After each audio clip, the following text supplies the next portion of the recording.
মায়াবী এই শহরে স্বপ্ন দেখা বারণ। বাস্তবতার আড়ালে পরিস্থিতি যখন হয় স্বপ্নভঙ্গের কারণ। আসসালামু আলাইকুম, সবাই কেমন আছেন? আলহামদুলিল্লাহ, আমি ভালো আছি। ভারাক্রান্ত মনে আজকে ভিডিওটা করতে হচ্ছে। দেখতে পাচ্ছেন আমার সামনে কিছু গহনা আছে, আর এই যে চেনের কানের দুলটা, এই দুলটার পিছনে আমার অনেক স্মৃতি আছে, অনেক কষ্ট আছে জড়ানো। আর এই কানের দুলটার ভিতরে আমার মায়ের স্মৃতি জড়ানো, আমার মায়ের হাতের ছোঁয়া। আমি যখন ক্লাস 6-এ যাই তখন আমার মায়ের কানে একটা বল ছিল, আর সেই বলটা খুলে আমার কানে পরাই দিল আর বলল, তুমি তো এখন বড় হয়েছো, এখন বড় স্কুলে যাবা, আর তোমার জন্য এখন এইটা, আজকে থেকে এটা আর আমি পরবো না, তোমাকে দিয়ে দিলাম। সেই বলটার থেকে আমি একটু একটু করে এই চেন কানের তাটা করছি। এর পিছনে অনেক পরিশ্রম, অনেক কষ্ট, অনেক সাধনা। আসলে শখ বলতেই সাধনা, সাধনা করে এই শখ পূরণ করতে হয়। আর স্বর্ণ বলতেই মেয়েদের ইমোশন আর শখ, তেমনি আমারও কিন্তু স্বর্ণ অনেক বেশি শখ আর ইমোশন। এর আগেও আমি এক সেট গহনা বিক্রি করছি, সেখানেও আমার অনেক ভারী ভারী গহনা ছিল, সেখানেও গহনাটা বিক্রি করার পিছনে অনেক বড় কারণ ছিল। যখন দেখলাম আমি মেয়ে হইয়া আমার নিজের দায় দায়িত্ব আমার কাঁধে পড়ছে, তখন আমি শখের কাছে হেরে গেলাম। পেটের কাছে আসলে শখ হার মেনে যায়, তেমনি আমিও হেরে গেছিলাম। আর এই যে বড় আংটিটা, এই আংটিটা আমার মেয়ের, আমারও এরকম একটা বড় আংটি ছিল, অবশ্যই এর চাইতে অনেক ভারী ছিল। ওগুলো ছিল সব সৌদি থেকে আসা, একদম 22 ক্যারেটের স্বর্ণ, সরাসরি সৌদি থেকে নিয়ে আসা হয়েছিল। আর আজকেও কিন্তু আমি শখের কাছে হেরে গেলাম। ওই হারাটা ছিল, তখনকার স্বর্ণ বিক্রি করাটা ছিল এক ধরনের হারা, আর আজকের হারাটা হচ্ছে অনেক বড় হারা। এই হার আমি কোনোদিন মেনে নিতে পারবো না, এটা আমার শেষ নিঃশ্বাস পর্যন্ত এই গহনাগুলো আমি রেখে দিয়েছিলাম।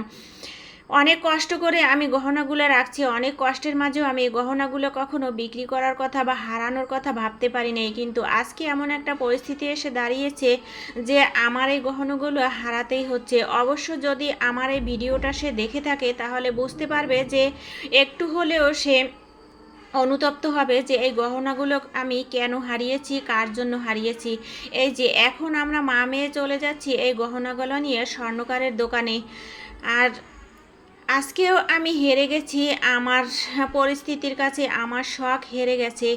এই যে এখন আমরা মা মেয়ে চলে যাব, আমরা মা মেয়ে রেডি হয়ে গেছি, জিনিসগুলো নিয়ে চলে যাব। এই যে বাগেরহাট শহরে আমরা মা মেয়ে চলে আসছি, অনেক দিন ধরে রিক্সায় চড়া হয় না, তা আজকে সিদ্ধান্ত নিলাম আমরা মা মেয়ে একটু রিক্সায় ঘুরবো আর মনটাও একটু ফ্রেশ করব, যেহেতু মনটা অনেক বেশি ভারাক্রান্ত হয়ে আছে আমার শখের জিনিসগুলো হারানোর জন্য।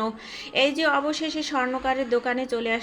আমি আগের যে গহনা সেট বিক্রি করছি সেগুলোও এই স্বর্ণকারের দোকানেই বিক্রি করছি, কারণ ইনি আমাদের পরিচিত একজন স্বর্ণকার, তাই এর কাছে বিক্রি করছি। উনি আমাকে বলছিল যে কম দিবে, তখন আমি বলছিলাম যে না, আমি তো তাহলে হেরে যাব, আপনি আমাকে এই দাম দিতেই হবে।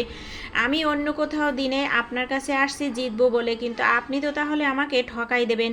এই জন্য তার সাথে আমি কথা বলছিলাম, সেও হাসছিল, আমিও হাসছিলাম। অবশেষে সে আমার কথা রাখলো। আর এই যে আমাদের মা মেয়েকে ঠান্ডা খাওয়াইলো, তো ঠান্ডা দুটো আমরা নিয়ে নিলাম, খাইনি এখানে বসে, কারণ আমার আরও কাজ আছে, টাকাগুলো নিয়ে আমার এক জায়গায় যেতে হবে, সেখানে দিয়ে আবার বাসায় ফিরবো। এটা ছিল বিকেলবেলা, দুপুরের পরে। সকালবেলা আমাদের আসার কথা ছিল, কিন্তু আবহাওয়ার কারণে আমরা আসতে পারিনি, যেহেতু একটু তাড়া ছিল, তাই বিকেলেই আবহাওয়া ভালো হয়েছে আর মা মেয়ে চলে আসলাম। এখন টাকাগুলো গুনে আমি দিয়ে যাব, যার কাছে দিতে হবে তার কাছে দিয়ে যাব। আসলে মানুষের উপকার করতে গেলে এভাবে হেরে যেতে হয়, আমি আগেও জানছি, কিন্তু আজকের এই জানাটা আমার সারা জীবন মনে থাকবে।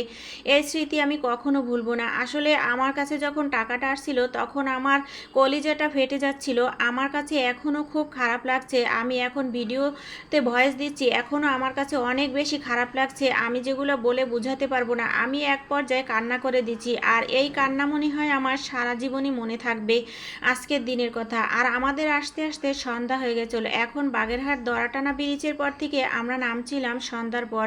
আর মামুনি বলল একটু ভিডিও করে নিই, আমি বললাম আচ্ছা ঠিক আছে, ভিডিও করে নাও। আজকে এ পর্যন্তই, দেখা হবে পরবর্তী কোনো ভিডিওতে। সে পর্যন্ত সবাই ভালো থাকবেন, সুস্থ থাকবেন। আল্লাহ হাফেজ।